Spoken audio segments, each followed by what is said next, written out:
Assalamu alaikum students, welcome to all of you in our next class. Dear students, last class तक हमने complete किया human health and disease, जिसके under हमने पहला part pathological part study किया, जिसमें हमने सारे viral, bacterial, protozoan, helminthic and fungal disease study किए. हमने कैंसर और एड्स को डिटेल में स्टडी किया. उसके बाद दूसरा पार्ट जो था that was a immunological part, जिसमें हमने इम्यून सिस्टम को रीड किया, इम्यून सिस्टम को स्टडी किया.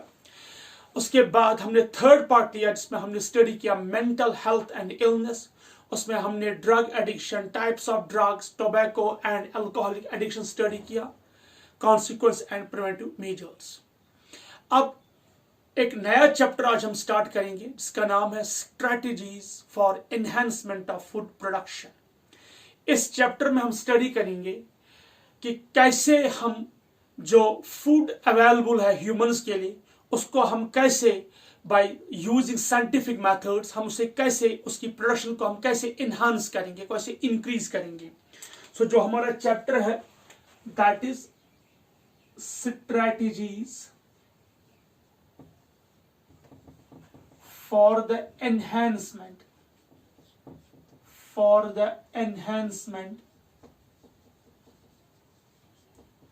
of food production. So इस चैप्टर में हमें सिर्फ ये स्टडी करना है वो टेक्निक्स, वो मेथड्स, वो प्रोसीजर्स जो हम साइंटिफिकली अप्लाई करेंगे to increase the yield, to increase the food production. Long back जब इस दुनिया में, जब इस जमीन पर, जब इस धरती पर पहली बार इंसान की एवोल्यूशन हुई, तब से जो इंसान है, ह्यूमन है, वो कंटिन्यूअसली इस ताक में है, इस फील्ड में है, इस चीज में है कि उसका जो फूड प्रोडक्शन है वो कैसे बढ़ाया जाए. क्योंकि पहल उसे फूड हासिल करने के लिए एक जगह से दूसरी जगह जाना पड़ता था, उसे नोमैडिक लाइफ गुजारनी पड़ती थी, वो वहीं पर रहता था जहां उसको फूड अवेलेबल होता था. लेकिन लेटर ऑन उसने एक ही जगह पे अपनी जिंदगी बसर करने और उसी जगह पे, उसी सराउंडिंग में उसने ये कोशिश की कि किस तरह वो फूड को प्रोड्यूस करे, सो दैट उसे फूड के सर्च में एक जगह से दूसरी जगह जाना नहीं पड़े. और विद इंक्रीजिंग पॉपुलेशन, क्योंकि पॉपुलेशन जो है वो एक्सप्लोड हो रही है, पॉपुलेशन एक्सप्लोजन हो रहा है, पॉपुलेशन जो बढ़ रही है, तो डिमांड जो फूड की है वो बढ़ रही है. इस वक्त हम पूरी दुनिया में देखेंगे ऐसे बहुत सारे कंट्रीज है, ऐसे बहुत सारे अंडर डेवलप्ड स्टेट्स है जहां पे ड्रॉट, जहां पे फूड का पूरी तरह से जो है अवेलेबिलिटी नहीं है, जहां पे फूड स्कार्सिटी है, जहां पे कहत साली होती है, जहां पे बच्चे मर रहे हैं बिकॉज ऑफ फूड, या जहां पे डेवलपमेंट नशोनुमा नहीं हो रही है प्रेग्नेंट वुमेन या बच्चों की because due to the lack of food.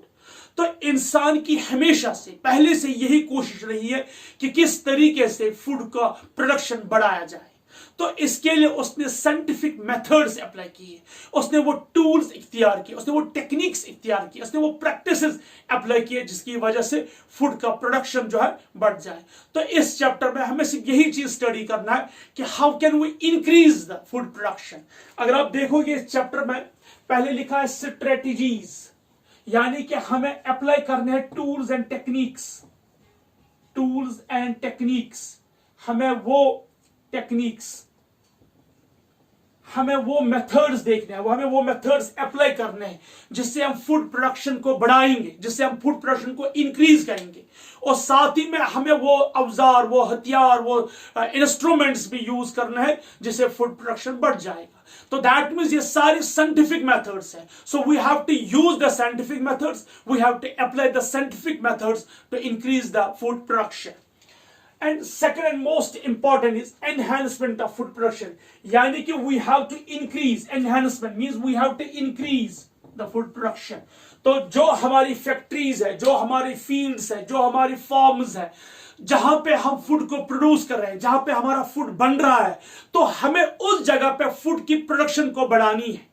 इसके लिए हमें बाज़ाब्ता एक रिकॉर्ड रखना है, इसके लिए बाज़ाब्ता हमें ये ट्रैक करना है कि पिछले साल, लास्ट ईयर में हमारा जो फूड प्रोडक्शन है वो कितना था, तो इस ईयर वो फूड प्रोडक्शन बढ़ना चाहिए. We have to study the statics. हमें इसके लिए बाज़ाब्ता इसकी रिपोर्टिंग करनी है, इसके बाज़ाब्ता इसकी ट्रैक करना है, इसको बाज़ाब्ता रिकॉर्ड करना है, इसको चेक करना है कि किस तरीके से जो फूड प्रोडक्शन है उसे कैसे एनहांस किया जाएगा। तो फर्स्ट ऑफ ऑल हम देखेंगे कि जो ये फूड है क्या क्या फूड। तो जब हम देखते हैं इस वक्त हम जो फूड खा रहे हैं, सीरियल्स है, फ्रूट्स है, वेजिटेबल्स है, ठीक है, ये सारे जो हमारा फूड जो हमारे खाने में होते हैं, ये सारी चीजें जो है ये हम प्रोड्यूस करते हैं फ्रॉम प्लांट से। तो यह हम देखेंगे बॉटनी में कि किस तरीके से we will enhance the production of cereals, fruits और वेजिटेबल्स। ये तो हमें देखना है प्लांट बॉटनी में। सेकंड जो है दैट इज मीट। मीट हमारा सबसे इंपॉर्टेंट सोर्स है फूड का। तो जो ये मीट है ये कहां से हम प्रोड्यूस करते हैं? If we see the meat हम प्रोड्यूस करते हैं from cow, sheep, goat, camel, buffalo. तो इन एनिमल से हम प्रोड्यूस करते हैं मीट। इसी तरह नेक्स्ट हमारे खाने में होते हैं एग्स, ठीक है। यहां मैं एक पॉइंट लिखना भूल ही गया, क्योंकि हम चिकन भी खाते हैं, वो भी मीट ही है, दैट इज फ्रॉम पोल्ट्री और चिकन, ठीक है। एग्स जो है वो भी कहां से प्रोड्यूस हम करते हैं? फ्रॉम द चिकन या फ्रॉम द पोल्ट्री या फ्रॉम द बर्ड्स, ठीक है। उसके बाद हम देखेंगे मिल्क। मिल्क तो हमारा सबसे मेन फूड है। Milk and milk products. Milk products में जैसे कर्ड है, चीज, ठीक है, एक्सेट्रा। ये जो प्रोडक्शंस है ये भी इन्हीं से, काउ, गोट, ठीक, बफेलो, इनसे हम प्रोड्यूस करते हैं मिल्क।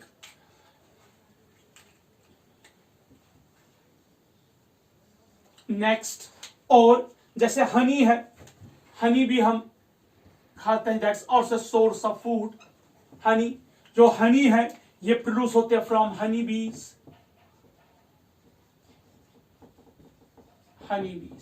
तो ये है सोर्स ऑफ फूड। तो ये हमारे खाने में सीरियल्स है, फ्रूट्स है, वेजिटेबल्स है जो प्लांट से मिलते हैं। Meat, eggs, honey and milk products, ये तो एनिमल से बनते हैं। मीट हम प्रोड्यूस करते हैं from cow, sheep, goat, camel, buffalo, chicken. Eggs हम प्रोड्यूस करते हैं चिकन या पोल्ट्री से। हनी हम प्रोड्यूस करते हैं from honey bees. Milk and milk products हम प्रोड्यूस करते हैं from goat, cow, buffalo etcetera. तो दैट मीन्स ये हमारा एक्चुअली खाना है। लेकिन जहां तक इस पार्ट का हम ज़ूलॉजी का पार्ट पढ़ रहे हैं, तो जो ये वाला पार्ट है सीरियल्स, फ्रूट्स एक्सेट्रा, वेजिटेबल्स, ये सारा प्लांट पार्ट है। तो ये हमें एक्चुअली प्लांट पार्ट में स्टडी करना है, प्लांट ब्रीडिंग में स्टडी करना है। इस वक्त इस वाले चैप्टर में हम सिर्फ ज़ूलॉजिकल पार्ट स्टडी करेंगे। हमारा जो खाना है, मीट है, एग है, हनी है या मिल्क एंड मिल्क प्रोडक्ट्स है, इस फूड को हम कैसे एनहांस करेंगे, इसकी प्रोडक्शन, इसकी डिमांड जो है डे बाय डे इंक्रीज हो रही है। तो उस इंक्रीजिंग डिमांड के लिए हमें इस प्रोडक्शन को भी इंक्रीज करना है। लॉन्ग बैक जब देखा गया कि इंडिया, ऑल्दो इंडिया जो है रूरल इसमें स्टेट्स है, रूरल एरिया सबसे ज्यादा है, स्टिल जो हमारा मिल्क प्रोडक्शन है वो बहुत ही कम है। उसके बाद एक प्रोग्राम स्टार्ट किया था जिसका नाम था ऑपरेशन फ्लड और व्हाइट रेवोल्यूशन। ऑपरेशन फ्लड या व्हाइट रेवोल्यूशन सिर्फ इस चीज के लिए था कि वो should increase the milk production. तो इसी तरह ग्रीन रेवोल्यूशन स्टार्ट किया, ब्लू रेवोल्यूशन, ये सारे प्रोग्राम्स साइंटिफिक मेथड्स के जरिए स्टार्ट किए गए to increase the yield of food production, to increase the food production. इसमें मुझे एक चीज यहां पे याद आया, फिश। जो फिश है ये भी हमारी खाने का एक इंपॉर्टेंट सोर्स है। और जो फिश है ये तो हम फिश से प्रोड्यूस करते ही हैं, जैसे पिस्सिकल्चर, ठीक है। तो दैट मीन्स ये जो इस वाले पार्ट में जो हमारा ये chapter strategies for the enhancement of food production. Zoology part में हमें ये स्टडी करना है कि जो मीट है, एग्स है, हनी है, मिल्क एंड मिल्क प्रोडक्ट्स है, इनका प्रोडक्शन कैसे हम इनहांस करेंगे। तो इस वाले पार्ट को हम लेंगे ज़ूलॉजिकल पार्ट में। तो ये पार्ट जो है जिसमें हम मीट देखेंगे, मीट की प्रोडक्शन कैसे इंक्रीज होगी, एग्स की प्रोडक्शन कैसे इंक्रीज होगी, हनी की प्रोडक्शन कैसे इंक्रीज होगी, मिल्क या मिल्क प्रोडक्शन कैसे इंक्रीज होगी, एवं फिश प्रोडक्शन कैसे इंक्रीज होगी, ये हम ज़ूलॉजिकल पार्ट में देखेंगे। और इस वाले पार्ट में हम देखेंगे हमें क्या स्टडी करना है। सबसे पहले we have to study what is animal husbandry. पहले हमें यह देखना है कि what do we mean by animal husbandry. उसके बाद हमें स्टडी करना है इसमें कैटल फार्मिंग, कैटल जैसे हम बोलते हैं डेयरी फार्मिंग। हमें देखना है कि जो एक कैटल है, एनिमल्स है, जो हमें प्रोड्यूस कर, जो हमें मीट देता है और मिल्क देते हैं, इनकी प्रोडक्शन को हम कैसे इंक्रीज करेंगे। उसके बाद हमें स्टडी करना है poultry farming. We have to see अगर हमें मीट एग्स लेने हैं चिकन से, या जो मीट हम लेते हैं चिकन से, इसकी प्रोडक्शन को हम कैसे इंक्रीज करेंगे। उसके बाद विल सी पिसिकल्चर। पिसिकल्चर में हम देखेंगे कि जो फिश प्रोडक्शन है उसको हम कैसे इंक्रीज करेंगे। उसके बाद हम देखेंगे सेरिकल्चर। ऑल्दो जो सेरिकल्चर है, दैट्स रियरिंग ऑफ सिल्क, मैंने यहां पे नहीं लिखा, that's a rearing of silk worms to produce the silk. Silk तो हमारा खाना नहीं है, but economically we are dependent on that, वो भी हम देखेंगे। इसी तरह एक और है, इसका नाम है लैग कल्चर। लैग कल्चर या एक और इसे हम बोलते हैं एपीकल्चर, या हम इसको कहते हैं बी कीपिंग। तो ये सारी चीजें जो है we have to study under this chapters का नाम है strategies for the enhancement of food production. क्योंकि हमारा मकसद टॉपिक देखिए, मैंने मेन चीज जो फोकस किया दैट्स फूड। क्योंकि इस चैप्टर में हमें सिर्फ यही स्टडी करना है कि जो हमारा खाना है, जो हमारा फूड है, उसकी प्रोडक्शन को हम कैसे इंक्रीज करेंगे, इसकी प्रोडक्शन को हम कैसे बढ़ाएंगे। तो उस प्रोडक्शन को इंक्रीज करने के लिए we have to use some strategy, we have to apply some strategy, we have to use some scientific methods, we have to use some tools and techniques जिसके जरिए हम कर सकते हैं। इसके लिए पहले हमें देखना है कि जो हमारा खाना है, लाइक मीट कहां से मिलता है, एग कहां से हम प्रोड्यूस करते हैं, Honey, milk and milk products या फिश, या हमें कहां से मिलता है। उसके बाद हमें उन टेक्निक्स को स्टडी करना है। तो इस वाले चैप्टर में पहले देखेंगे व्हाट इज एनिमल हस्बेंड्री, उसके बाद cattle and dairy farming, poultry, pisciculture, sericulture, lag and apiculture. ठीक है, तो सबसे हम पहले स्टार्ट करेंगे व्हाट इज एनिमल हस्बेंड्री। जब हमें ये पता चला कि जो हमारा खाना है, जो हमारा फूड प्रोडक्शन है, वो आता है एनिमल्स से, तो एनिमल्स की प्रोडक्शन को बढ़ाने के लिए हमें बाज़ाब्ता कुछ स्ट्रेटजीज, कुछ प्लानिंग करनी है, कुछ टूल्स अप्लाई करने हैं, कुछ टेक्निक्स यूज करने हैं, तब जाके जो हमारे एनिमल प्रोडक्शन है वो बढ़ सकते हैं। तो इसके लिए एक टर्म है जिसका नाम है animal husbandry. Animal husbandry, what is that, ध्यान से देखिए। जब हम इन एनिमल्स को, जो जिन एनिमल्स का मैंने जिक्र किया अभी, जैसे काउ है, बुल है, बफेलो है, शीप है, गोट है, कैमल है, जब हम इनको अच्छे से रियर करेंगे, अब इनको अच्छे से डोमेस्टिकेट करेंगे, पालेंगे, इस मकसद के लिए that we should earn a livelihood. देखिए मैं एक सिंपल सी बात बोलूंगा, रूरल एरियाज में कोई जो है, कोई इंसान है, उसके घर में एक काउ है, उस काउ जो है हर दिन उसे 10 केजी मिल्क देती है। ये 5 केजी मिल्क अपने घर के यूज के लिए और 5 केजी मिल्क वो बेचती है। सपोज 5 केजी मिल्क बेचने के बाद उसे 200 रुपीज हर दिन मिलते हैं, तो एक महीने का 6000 रुपीज वो अर्न करती है, और साल का ऑलमोस्ट 72,000 रुपीज। दैट मीन्स जो ये घर में हमारी माँ होती है, या सपोज कोई लेडी है या कोई मैन है, वो इस गाय को पालता है, इस गाय को संभालता है, सब कुछ खाना, रियर, सब कुछ वो खुद देखता है, और साथ ही में एक तो वो हर महीने का सपोज 6,000 रुपीज कमाता है घर बैठे, और साथ ही में अपने घर को भी वो मिल्क देता फ्री में। तो दैट मीन्स इस गाय को पालने से एक तो उसने खुद के लिए अर्न किया लाइवलीहुड, सपोज ही और she is earning 6,000 rupees per month, and eight the same time वो घर को भी मिल्क प्रोवाइड करता फ्री में। तो अगर वो घर को मिल्क नहीं देता तो जो घर वाले हैं उनको भी मिल्क खरीदने के लिए मार्केट से मिल्क लेना था, for that they have to pay. So that means when we, जब हम कोई एनिमल डोमेस्टिकेट करेंगे इस पर्पस के लिए ताकि we will get some economical benefits, हमें मॉनेटरी बेनिफिट्स मिले, उसे हम कहते हैं एनिमल हस्बेंड्री। लेकिन सपोज अगर हमने घर में गाय रखी है, हम उसका ख्याल नहीं रख रहे, हमने उसके लिए काउ शेड अच्छे से नहीं बनाया है, हमने उसके लिए वैक्सीनेशन का प्रोग्राम नहीं किया है, हम उसे खाना भी नहीं देते हैं, उसे कभी मिल्क लेता है या कभी नहीं लेता है, ये सब जब हम प्रॉपरली नहीं कर रहे हैं तो व्हाट विल हैपन, ये जो गाय है ये उल्टा हमारे लिए नुकसान ही होगी, क्योंकि हम इसको यहां से खाना तो देंगे लेकिन ये हमें वहां से वो चीज नहीं देगी जिसकी हमें जरूरत है। दैट मीन्स जब हम एनिमल्स को डोमेस्टिकेट करेंगे, प्रॉपर मैनेज करेंगे अंडर साइंटिफिक मेथड्स में, so that we can earn a good monetary benefit, उसे हम कहते हैं animal husbandry. So rearing and management of animals, rearing and management of animals for monetary benefits,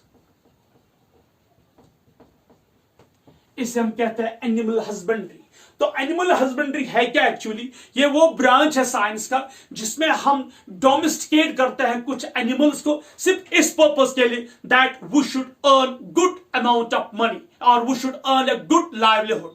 suppose अगर हम गाय को पालते हैं, हमारा मकसद होता है कि वी शुड अर्न, सपोज आज एक सबसे बेस्ट है डेयरी फार्मिंग, अगर हम सपोज 10 काउ वहां पे पाल रहे हैं, we earn a good amount of money, क्योंकि 10 काउस का सपोज अगर एक अच्छी ब्रीड होगी, सपोज अगर हम दिन का 200 से 300 लीटर्स मिल्क सेल कर रहे हैं, we will earn a good amount of money per day. और इंपॉर्टेंट चीज है कि व्हेन वी रियर, जब हम इन एनिमल्स का ख्याल रखेंगे scientific method, proper scientific method से इनका हम ख्याल रखेंगे, तो we will earn a good amount of money. तो इसे हमने नाम दिया है एनिमल हस्बेंड्री। इवन इसे हम कभी कभी इकोनॉमिक जोलॉजी भी कहते हैं। हम इसमें एक और नाम यूज करेंगे, इकोनॉमिक जोलॉजी। क्यों इकोनॉमिक जोलॉजी? क्योंकि ये वो जोलॉजी है जिसके पढ़ने से हमें ये ख्याल आता है कि that we should earn. Economics means dealing with the money, जिसमें हम कुछ अर्न कर सकेंगे, सपोज कुछ मॉनेटरी बेनिफिट हमें मिलेगा अगर हम गाय, पोल्ट्री, या सपोज अगर हम एक पोल्ट्री हैच कर रहे हैं, या अगर हम सपोज शीप हस्बेंड्री, सपोज सबसे इंपॉर्टेंट चीज आजकल देखा जाता है कि अगर हम शीप को पालते हैं, शीप को डोमेस्टिकेट करते हैं, we earn a good amount of money. तो that means when we rear and manage different animals under scientific methods to earn a good amount of money, to earn good livelihood, so उसे हम कहते हैं animal husbandry, और उस zoology को हम नाम देते हैं इकोनॉमिक जोलॉजी। अब देखिए, अब यहां क्वेश्चन है कि हमने कहा rearing and management of animals, कौन सा एनिमल? सपोज हम बात करेंगे पहले काउ की। अगर हम काउ को पालते हैं, हमें पता है इस काउ से हमें दो चीज, रादर 3 चीजें मिलती है। सबसे पहले में इसे मिल्क मिल रहा है, और साथ ही में इससे इसके बच्चे भी मिलते हैं जिन्हें हम एज अ मीट के तौर पे सेल कर सकते हैं, या जिनसे मीट ले सकते हैं, and eight the same time उनसे हम लेदर भी यूज मिल सकता है, एंड उनका जो मैन्यूअर है, काउ डंग है, वो हम यूज कर सकते हैं एज अ फर्टिलाइजर। तो दैट मींस बहुत सारे बेनिफिट्स हैं काउ। उसके बाद अब काउ से क्या प्रोड्यूस होता है? मिल्क। तो सबसे पहले हम देखेंगे कि हम जिन एनिमल्स को रियर करेंगे, हमें उनसे मिलता क्या है। पहला पॉइंट, हमें मिलता है मिल्क। मिल्क हम प्रोड्यूस करते हैं, milk and milk products.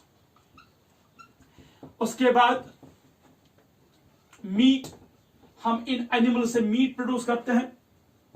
Then suppose हम इनसे प्रोड्यूस करते हैं एग्स, देन शाबाश। और क्या प्रोड्यूस होता है हमें इनसे? इनसे हमें प्रोड्यूस होता है लेदर। तो हम लेदर को खाते नहीं है, but is a very important industry, और ये सबसे बड़ी इंडस्ट्री है। इसके जो हम क्लोथ्स पहनते हैं उसकी डिमांड मार्केट में बहुत ज्यादा है। तो leather, we note very well, goat and sheep से हम वूल प्रोड्यूस करते हैं, उस वूल से हम वूलन क्लोथ्स या शॉल बनाते हैं जिसकी डिमांड मार्केट में बहुत ज्यादा है। और हम प्रोड्यूस करते हैं हनी। हनी जो है एक सबसे बेस्ट फूड है, इम्यूनो बूस्टर है। Silk, these are the products जो हम प्रोड्यूस करते हैं किनसे? From these animals. तो जब हम इन एनिमल्स को पालते हैं, डोमेस्टिकेट करते हैं इस पर्पस के लिए, so that we can get these kind of products, तो इनको इस साइंस को हम बोलते हैं एनिमल हस्बेंड्री। और ऐसे एनिमल्स को हम बोलते हैं लाइव स्टॉक। लाइव स्टॉक, तो लाइव स्टॉक एक्चुअली कुछ एनिमल्स है जिनसे हमें कुछ प्रोडक्ट्स मिलते हैं, जिनसे हमें कुछ फायदे मिलते हैं। अगर हमने लिए हैं यहाँ पे मिल्क एंड मिल्क प्रोडक्ट्स, ये तो प्रोड्यूस होता है काउ से, या ये तो प्रोड्यूस होता है बफेलो से। इस तरह मीट, ये तो प्रोड्यूस होता है काउ, बुल, शीप, गोट, चिकन, पोल्ट्री, ठीक है। इस तरह एग्स, लेदर। तो ये सारे प्रोडक्ट्स जहां से हमें मिलते हैं, जिन एनिमल से मिलते हैं, उन एनिमल्स को हमने नाम दिया लाइव स्टॉक। तो livestock are a group of animals from which we can earn या we can get some good products. जैसे ये प्रोडक्ट्स का जिक्र मैंने किया, तो इसे हमने क्या नाम दिया? Live stock.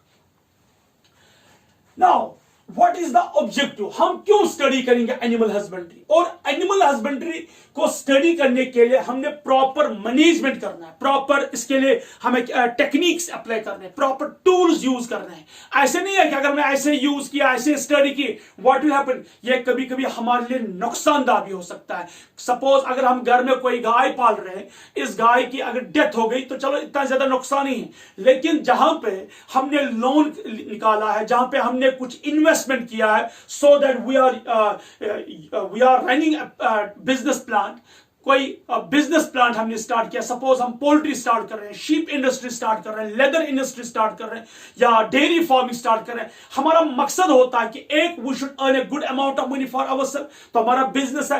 Eight the same time हम बहुत सारे लोगों को जॉब भी प्रोवाइड करते हैं। दैट मींस एक यूनिट है, इस यूनिट में इन्वेस्टमेंट होता है, इस यूनिट में टाइम इन्वेस्टमेंट हो रहा है।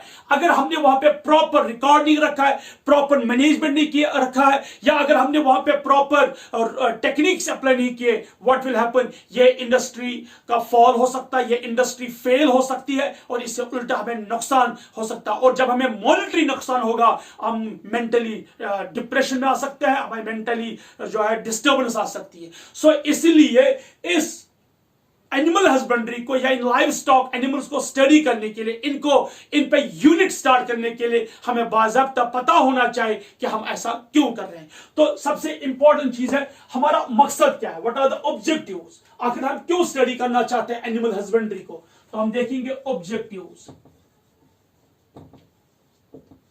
देखिए हमारा पहला मकसद क्या है। सबसे पहला जो हमारा मकसद है, सपोज हम बात करेंगे यहां पे मिल्क की, हमारा मकसद है कि जो मिल्क प्रोडक्शन है वो इंक्रीज हो। मैंने आपको सिंपल सी बात हम कहेंगे, अगर हम पूरे इंडिया की बात करेंगे, एवरी इंडियन जो है इस इंडिया में जो भी रहता है, छोटे बच्चे से लेके बड़े बूढ़े तक ये दूध पीते हैं, तो हर एक हिंदुस्तानी को दूध चाहिए। तो अगर हम दूध की बात करेंगे, मिल्क की प्रोडक्शन की डिमांड पर डे बहुत ज्यादा है। Suppose if there is a one person, हर एक इंसान के लिए कम से कम दिन का 500 ml मिल्क तो होना ही होना चाहिए। तो अब डेफिनेटली मिल्क एक अच्छा फूड भी है, ये प्रोटीनेशियस है, इसमें गुड आयन्स है, कैल्शियम है, इसमें ये बैलेंस डाइट है। तो इस मिल्क के लिए मतलब ये मिल्क हर कोई यूज करता है। अब इस मिल्क को प्रोड्यूस करने के लिए हमें इसके लिए जो डिमांड है उसकी वो सबसे ज्यादा है। तो हमारा मकसद है कि जो ये मिल्क है इसकी प्रोडक्शन एवरी टाइम इंक्रीज हो जाए, क्योंकि ये सबसे बेस्ट फूड मिल रहा है। इसी तरह हम मीट की बात करेंगे। सपोज दियर बहुत सारे इंडिया में बहुत सारे ऐसे लोग हैं जो मीट खाने वाले, जो कार्निवोर्स टाइप ऑफ फूड है। तो अगर वो मीट खाते हैं तो मीट की प्रोडक्शन के लिए हमें ये देखना है कि कैसे हम मीट की प्रोडक्शन को बढ़ाएंगे, क्योंकि एवरीडे डिमांड जो है वो बढ़ रही है, क्योंकि पॉपुलेशन बढ़ रही है। इस तरह एग्स, ऑलमोस्ट हर कोई एगेरियन है, हर कोई एग्स खाता है, तो अंडा चाहिए ही। इसी तरह सपोज हम बात करेंगे हनी की या वूल की, तो दैट मीन्स हमारा सबसे पहला ऑब्जेक्टिव है to increase the yield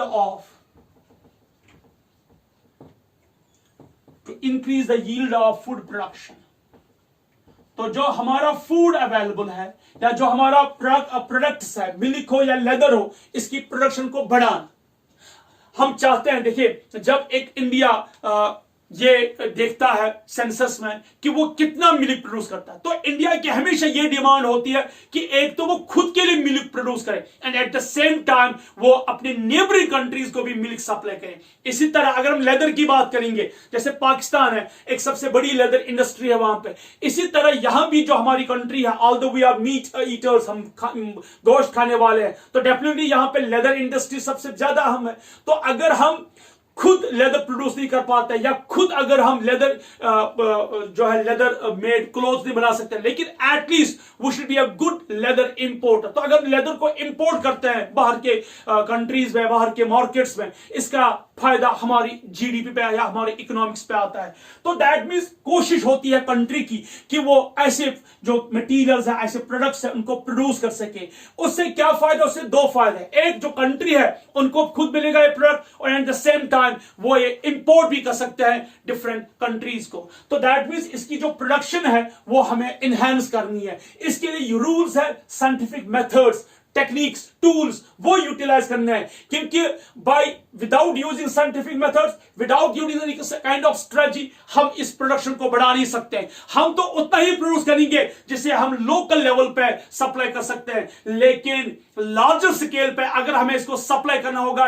neighbouring countries को या डिफरेंट मार्केट्स को, इसके लिए हमें अप्लाई करने होंगे कुछ स्ट्रेटजीज, कुछ मेथड्स, कुछ टेक्निक्स, कुछ टूल्स, जिससे इसकी प्रोडक्शन को इंक्रीज किया जाए। तो एनिमल हस्बेंड्री जो है, इसको क्यों इस एक डिपार्टमेंट है, इस डिपार्टमेंट को बनाने का मकसद क्या है? So that we can increase the yield of food production.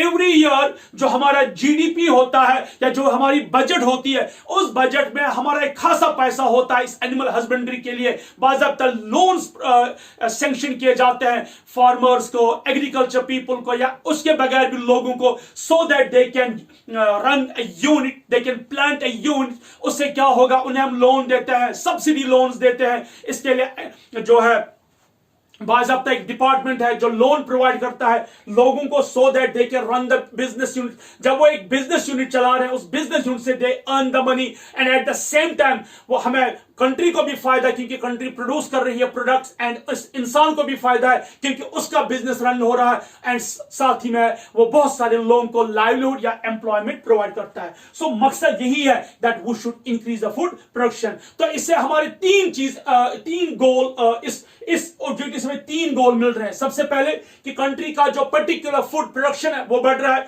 चाहे वो लेदर हो, वूल हो, हनी हो, मीट हो, मिल्क हो या मिल्क प्रोडक्ट्स हो, या इवन सिल्क हो, इसकी प्रोडक्शन बढ़ रही है। ये पहला पॉइंट है। And eight the same time जो जिसको हमने लोन प्रोवाइड किया, वो अपने उसकी जो अनएम्प्लॉयमेंट का जो सिट्रस था वो खत्म हो गया, वो खुद एक एंटरप्रेन्योर बन गया, वो खुद एक उसका खुद का बिजनेस यूनिट है, वो खुद अर्न करता है, जिससे वो मेंटली स्टेबल है क्योंकि वो अर्न कर रहा है, और एट द सेम टाइम वो दूसरे लोगों को भी लाइवलीहुड या एम्प्लॉयमेंट देता है। एंड थर्ड सबसे इंपॉर्टेंट चीज, जो एक सिट्रस है इस कंट्री में कि there is a rate of unemployment, तो वो खत्म हो रही, क्योंकि बहुत सारे लोग जो है अपने बिजनेस उनको चलाना चाहते हैं, एंटरप्रेन्योर बनना चाहते हैं, अर्न करना चाहते हैं, वो ऐसे अर्न कर सकते हैं।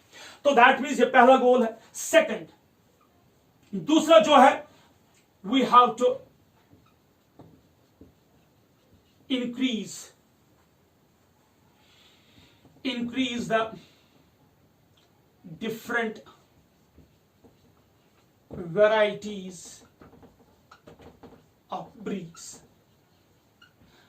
बाज़ाब्ता हमें इसका यह भी ख्याल रखना है कि सपोज मैंने अभी हम बात की काऊ की, अगर हम बात करेंगे एक सिंपल काऊ जो लोकल होती है, शायद उसकी जो मिल्क प्रोडक्शन है, उसकी जो डिमांड, जो मिल्क प्रोडक्शन की जो रेट है वो इतनी ज्यादा नहीं है। वहीं पर अगर हम हॉलस्टीन को देखेंगे, वो एक एक्सोटिक ब्रीड है काऊ में, वो उसका मिल्क प्रोडक्शन बहुत ज्यादा है। तो यहां पे हमें एक ख्याल रखना है कि अगर हमने कोई डेयरी फार्मिंग स्टार्ट की है, उस डेयरी फार्मिंग में सबसे इंपॉर्टेंट चीज हमें देखना है कि हम किस ब्रीड पे अपना पैसा डाल रहे हैं, हम किस ब्रीड को डोमेस्टिकेट कर रहे हैं। कुछ ब्रीड्स या कुछ वैरायटीज ऐसे होते हैं जिन पे अगर हम कितना भी पैसा खर्च करें, कितना भी हम टाइम खर्च करेंगे, वो उतना मिल्क हमें प्रोड्यूस नहीं करवाएंगे। लेकिन वहीं पे उसी पे अगर हम कोई और ब्रीड को हम रियर कर रहे हैं, डोमेस्टिकेट कर रहे हैं, उसकी जो प्रोडक्शन, उसका जो मिल्क प्रोडक्शन है वो बहुत ज्यादा है। तो ये भी हमें ख्याल रखना है।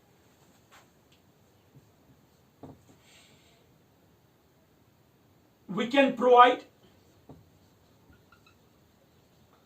employment and produce entrepreneurs। ये एक और फायदा है इस एनिमल हस्बेंड्री को, ऑब्जेक्टिव ये भी है कि हम एम्प्लॉयमेंट प्रोड्यूस कर सकते हैं। मैंने आपको पहले ही बोला कि जब हमारा मकसद है to increase the yield, to increase the food production, या कोई भी चीज के प्रोडक्शन इंक्रीज करेंगे, तो उसका एक मकसद ये भी है कि एट द सेम टाइम हम बिजनेस यूनिट्स रन कर रहे हैं, जिससे हम लोगों को, अनएम्प्लॉयड लोगों को लोन्स प्रोवाइड कर रहे हैं, so that they can stand on their feet और at the same time they can be a good entrepreneur. Now अब हमें इसमें एक टर्म आ गई है, इसका नाम है ब्रीड। तो क्योंकि ब्रीड जो है वो इंपॉर्टेंट, मैंने आपको पहले ही बोला, here we are rearing animals. हम यहां पे किन को पालते हैं? एनिमल्स को। अब मकसद यहां पे है, अगर यहां पे हम बात करेंगे किसी ऐसे एनिमल की, सपोज मैंने अभी आपकी बात की काऊ की, काऊ हमें मिल्क प्रोवाइड कर रही है। अगर हम किसी ऐसे काऊ को, लोकल काऊ को, या कोई ऐसी ब्रीड होती है जिसको अगर हम डोमेस्टिकेट कर रहे हैं, लेकिन अगर हम उसे कितना भी फीड कर रहे हैं, कितना भी हमें उसको खाना प्रोवाइड कर रहे हैं, लेकिन उसकी जो मिल्क प्रोडक्शन की जो क्वालिटी है और क्वांटिटी है वो उतनी ज्यादा नहीं है, तो वहां पे हमारा सारा जो वक्त है, एनर्जी है, वो जाया होती है। वहीं पे अगर हम ऐसी कोई ब्रीड कोई किसी ऐसी ब्रीड से स्टार्ट करेंगे डेयरी फार्म, जो बेस्ट होगी मिल्क प्रोडक्ट, जो सिर्फ स्पेशली डिजाइन की गई होगी सिर्फ फॉर मिल्क प्रोडक्शन के लिए, जिसकी क्वालिटी भी अच्छी होगी, जिसकी क्वांटिटी भी अच्छी होगी, तो वो हमारे लिए ज्यादा फायदेमंद है। So that means spending amount of money and energy on such kind of breed which is not good, which is not fruitful, वो हमारे लिए जाया ही जाया है। That's a wastage, this a wastage of time and wastage of money. इसलिए हमें क्या करना है, हमें अपना टाइम और मनी उस ब्रीड पे अप्लाई करना होगा, उस ब्रीड पे लगाना होगा जो हमें बेस्ट प्रोडक्ट्स और बेस्ट वैरायटी दे सकते हैं। तो यहां पे हमें अंडरस्टैंड करना है कि व्हाट इज अ ब्रीड, और ब्रीड को भी अंडरस्टैंड करने से पहले हम देखेंगे व्हाट इज स्पीशीज। स्पीशीज होते हैं वो animals, a group of animals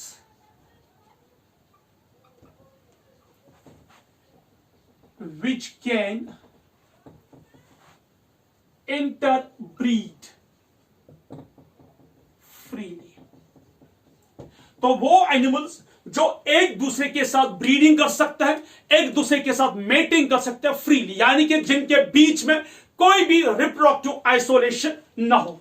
तो हम बात करेंगे नो रिप्रोडक्टिव आइसोलेशन। ये बात मैंने इससे पहले भी डिस्कस की जब हम पढ़ रहे थे एवोल्यूशन, वहां भी हमने बात इसकी तार छड़ी रिप्रोडक्टिव आइसोलेशन की, यानी कि there should be no reproductive barrier.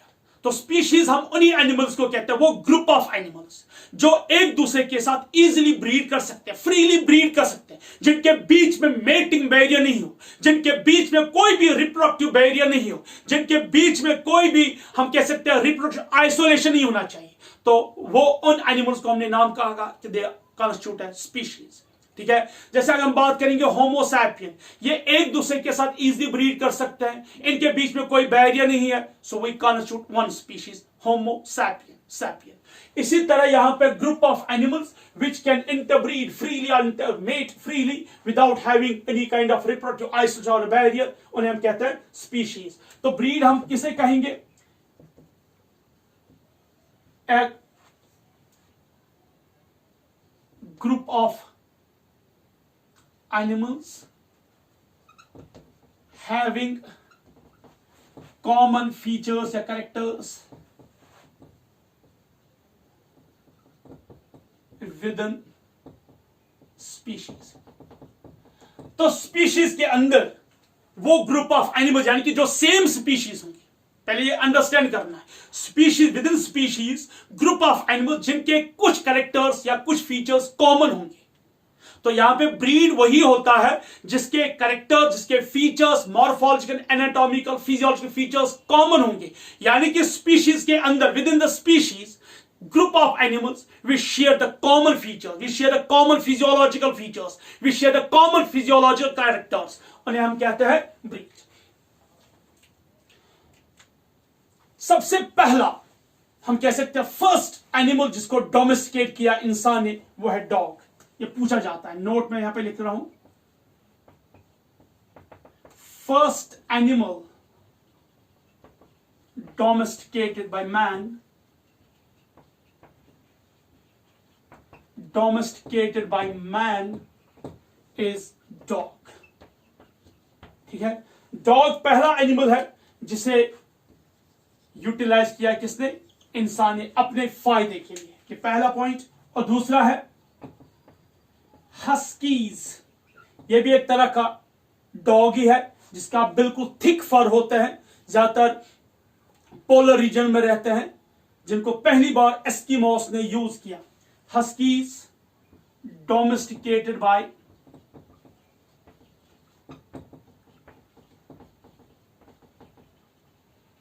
Eskimos कब, 8,000 years ago, 8,000 years ago। तो हस्कीज है। What are huskies? हस्कीज एक तरह के डॉग ही है जो बर्फ वाले इलाके, जहां पे सालों साल बर्फ रहते हैं, जहां पे मैक्सिमम टाइम में बर्फ ही रहते हैं, तो उनका एक कार्ड होता है। तो उस कार्ड को जिस तरह हम यहाँ पे ब्लॉक यूज करते हैं, ब्लॉक कार्ड, उसी तरह वहां पे इन डॉग्स को, इन हस्कीज को यूज किया जाता है टू पुल द कार्ड।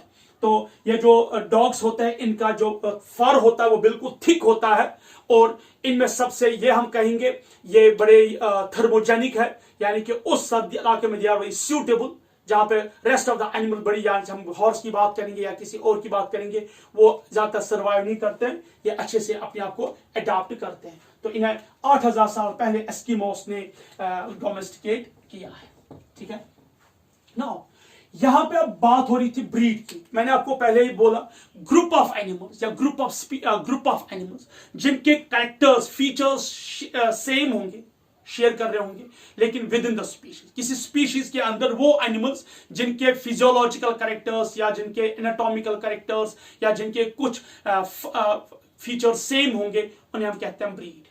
तो यहां पे हम देखेंगे पहले types of breeding. So will first study types of breeding.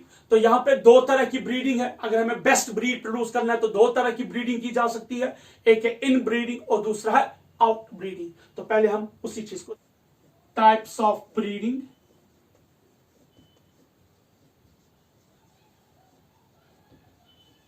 Types of breeding, इसमें हम सबसे पहले देखेंगे इन ब्रीडिंग क्या होता है। इन breeding,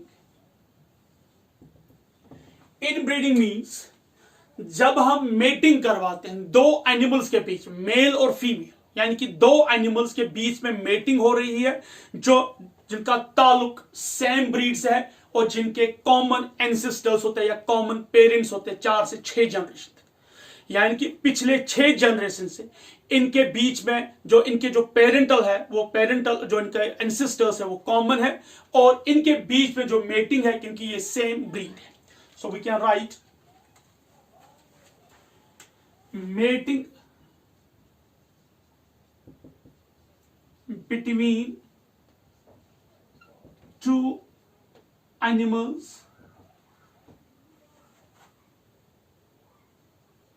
with same breed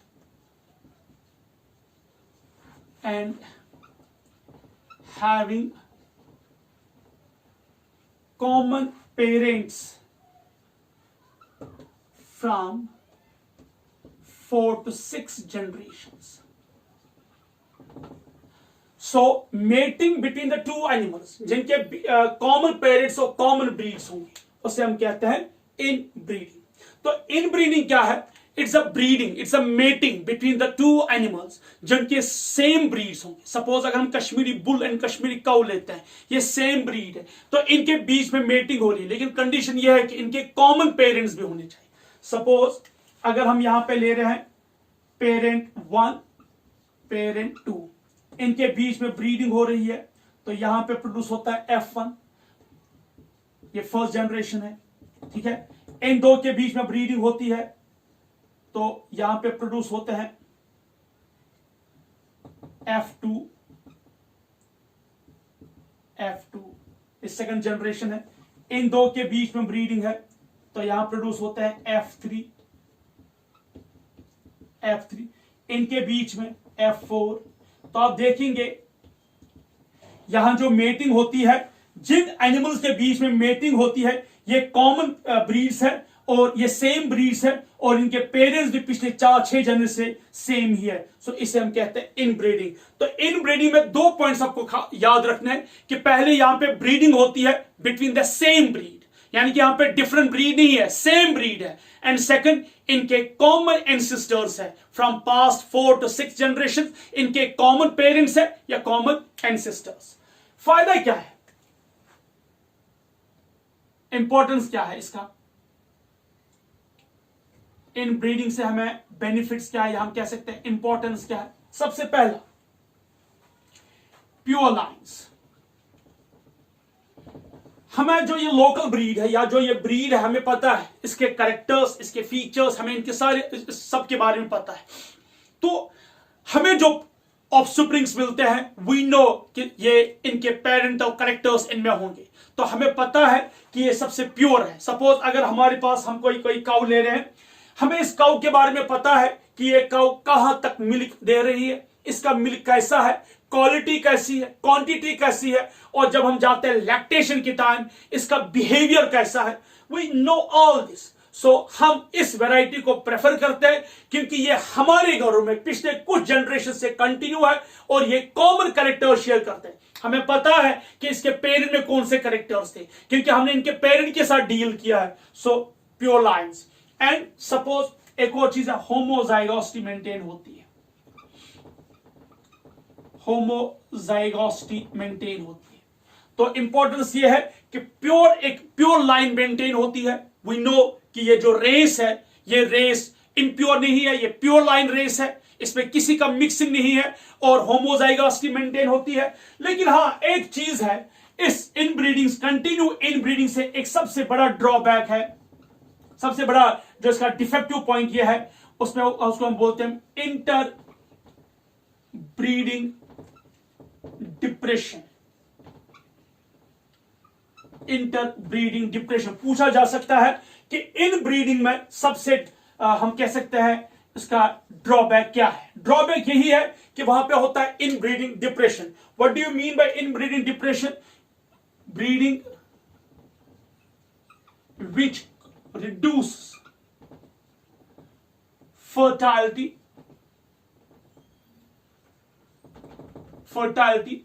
and which decreases fertility and production. Decrease. So that means inbreeding depression होता है किसकी वजह से? इनब्रीडिंग की वजह से। यानी कि जब हम इनब्रीडिंग करते हैं, कंटिन्यूअसली हम ब्रीडिंग करवाते हैं between the same breeds having same parents from past 5 to 6 generations, इनके बीच में नो डाउट फायदा ये है, we know the race, pure lines है, होमोजाइगोसिटी है, कोई मिक्सिंग नहीं है, लेकिन वहां पे इंटरब्रीडिंग डिप्रेशन है। कंटिन्यूअसली एक ही रेस, एक ही ब्रीड, कंटिन्यूअसली एक ही ब्रीड के बीच में मेटिंग कराने से सबसे मेन प्रॉब्लम होती है कि इनके बीच में फर्टिलिटी वैगर होती है, यानी कि फर्टिलिटी डिक्रीज होती है और जो प्रोडक्शन है वो भी डिक्रीज होता है। हर जनरेशन के बाद उस प्रोडक्शन का उसका जो है वो कम होता है। तो इसे हम कहते हैं inbreeding depression and that is inbreeding. Second जो है that is outbreeding. Inbreeding means जहां पे मेटिंग होती है between the animals of same breed या common breed having common ancestors. इसी का अपोजिट लीजिए आउटब्रीडिंग। अब हम लेंगे दूसरा, that's outbreeding. Outbreeding. What's outbreeding? ये इनब्रीडिंग का अपोजिट है। Mating between animals, mating between animals having not common ancestors or parents। यानी कि जब हम दो एनिमल्स के बीच में मेटिंग करवाते हैं जिनके कॉमन एंसेस्टर्स नहीं है, जिनके कॉमन पेरेंट्स नहीं है, इसके दो टाइप्स हैं। पहला, दैट इज आउटक्रॉस। पहला है outcross. Now what is outcross? ये वो ब्रीडिंग है, mating between animals, mating between animals having same breed, यानी कि वहां पे ब्रीड क्या है? Same, but not common parents. So outcross में हम लेते हैं मेटिंग, दो एनिमल्स के बीच में मेटिंग हो रही है जो सेम ब्रीड है, जिनका ब्रीड सेम है लेकिन इनके पेरेंट सेम नहीं है। तो आउटक्रॉस जो है ये हम सिर्फ करते हैं कब? जब इन ब्रीडिंग डिप्रेशन हो। सो रिड्यूसेस इन ब्रीडिंग डिप्रेशन, यानी कि इन ब्रीडिंग की वजह से जो इन ब्रीडिंग डिप्रेशन होता है उसे वो कम करने के लिए हम क्या करते हैं? हम दो ब्रीड्स लेते हैं, उनके जो कॉमन ब्रीड है, जो सेम ब्रीड है, उनके बीच में मेटिंग कराते हैं लेकिन उनके कॉमन पेरेंट्स नहीं है। यहां पे सबसे इंपॉर्टेंट पॉइंट ये याद रखिएगा, यानी कि आउटक्रॉस में क्या होता है? कॉमन पेरेंट्स नहीं है। इंपॉर्टेंट, कॉमन पेरेंट्स नहीं है, ब्रीड सेम है लेकिन कॉमन पेरेंट्स नहीं है। मैंने लिखवाया आउटब्रीडिंग में मेटिंग होती है एनिमल्स के बीच में जिनके कॉमन पेरेंट्स नहीं है। तो उसका पहला पार्ट हमने लिया आउटक्रॉस।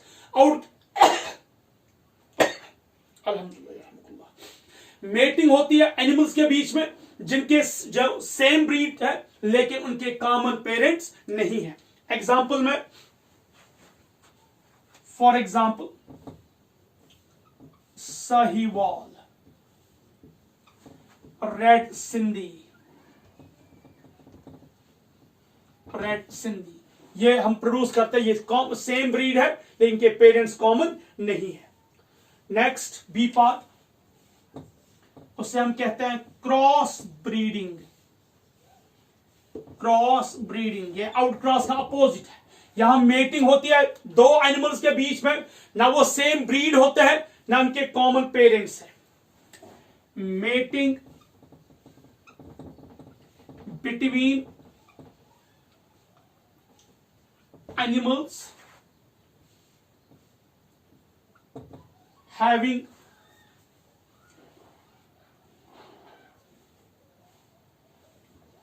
different breeds and different ancestors।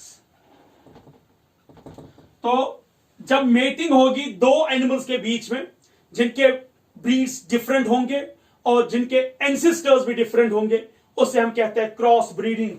और जो हाइब्रिड प्रोड्यूस होगा उसे हम नॉर्मली कहते हैं क्रॉस। उसे हम नॉर्मली क्या बोलते हैं? क्रॉस।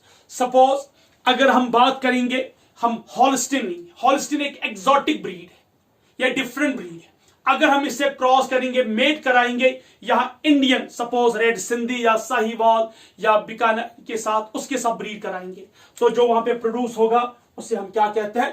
क्रॉस कहते हैं। So mating between animals having different breeds and different ancestors. यहां पे क्रॉस हम दिखाएंगे, क्रॉस ब्रीडिंग में क्रॉस दिखाएंगे हम।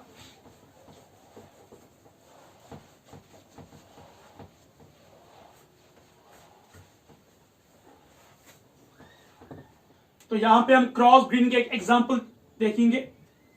क्रॉस ब्रीडिंग के एक एग्जांपल देखेंगे हम एक शीप ले रहे हैं, मरीनो शीप, इसे हम क्रॉस कराएंगे बीकानेरी शीप के साथ। बीकानेरी शीप जो ये फीमेल है, मरीनो शीप जो है ये मेल है। इनके बीच में क्रॉस हो रहा है, वहां जो प्रोड्यूस होगा उसे हम कहते हैं हिसार डेल शीप। तो ध्यान से देखिए, हमने एक ब्रीड लिया है जिसका नाम है मरीनो शीप, ये मेल है। इसे हमने मेट किया एक शीप के साथ जिसका नाम है बीकानेरी शीप। तो बीकानेरी शीप जो है ये फीमेल है और जो मरीनो शीप जो है मेल है। इससे जो प्रोड्यूस हुआ उसको हम बोलते हैं Hisar dale sheep. Hisar dale sheep जो है ये हाइब्रिड है, या इसे हम कह सकते हैं क्रॉस ब्रीड, हाइब्रिड, या इसे हम कहते हैं क्रॉस ब्रीड। तो हमें पता चला कि जो क्रॉस ब्रीडिंग होती है, यहां देखिए बीकानेरी शीप और मरीनो शीप, ये टू डिफरेंट ब्रीड्स है। स्पीशीज सेम है, ये भी शीप है, ये भी शीप है, स्पीशीज सेम है। ध्यान से सुनिए, ये सेम स्पीशीज है, same species but different breeds, different breeds. तो यहां पे जो बीकानेरी शीप और मरीनो शीप है, शीप दोनों ही है, दैट मीन्स दोनों सेम स्पीशीज है, लेकिन इनके ब्रीड्स डिफरेंट है, इनके पेरेंट्स डिफरेंट है। इनके बीच में जो हमने ब्रीडिंग की, इसे हम क्या कहते हैं, cross breeding. So that was the cross breeding. Third type है इसी क्रॉस ब्रीडिंग का, यानी कि जो आउट ब्रीडिंग है, इसका जो थर्ड टाइप है उसे हम कहते हैं interspecific hybridization. Interspecific hybridization third है इंटरस्पेसिफिक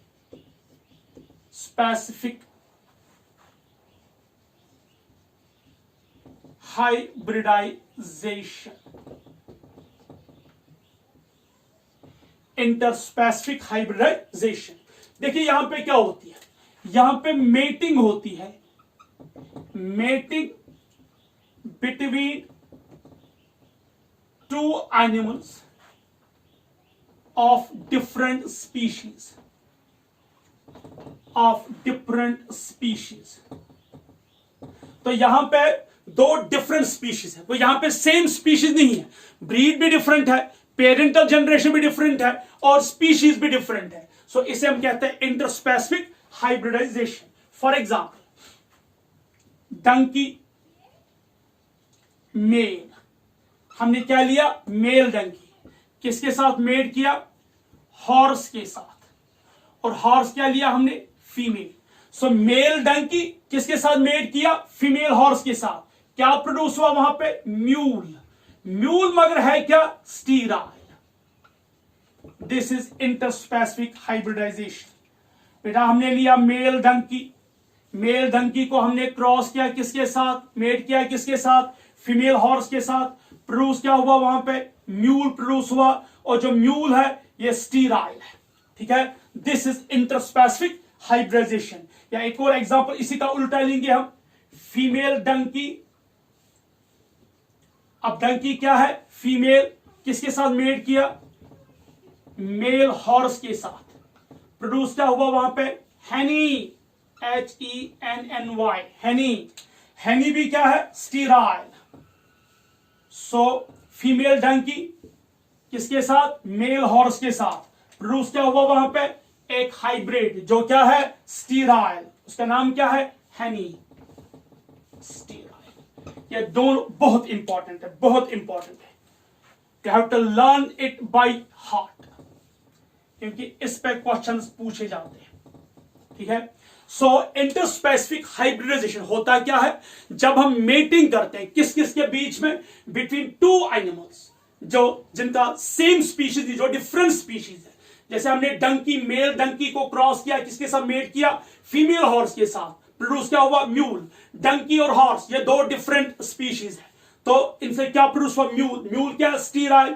हमने लिया फीमेल डंकी, उसे क्या किया, मेट, मेल हॉर्स के साथ। प्रोड्यूस क्या हुआ, हैनी। हैनी भी क्या है, sterile. These are two examples of interspecific hybridisation.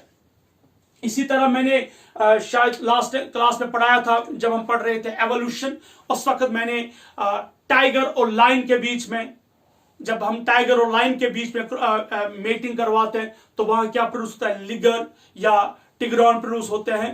तो वो हम सिर्फ इसलिए प्रोड्यूस करते हैं जस्ट एक जू में रखने के लिए, वो स्टीराइल होते हैं, वो अपनी पॉपुलेशन आगे नहीं बढ़ा सकते हैं, सिर्फ उनको हम जू में रखते हैं कि वो साइज में बड़े होते हैं, उन्हें हम ट्रेन करते हैं लोगों को दिखाने के लिए। So that was interspecific hybridisation. So आज की क्लास में हमने पहले स्टार्ट किया कि व्हाट इज, हम एनिमल हस्बेंड्री को क्यों पढ़ रहे हैं, हमें क्यों जरूरी है स्ट्रेटजीज को अप्लाई करने की, अपनाने की, टूल्स एंड टेक्निक्स को to enhance the food production.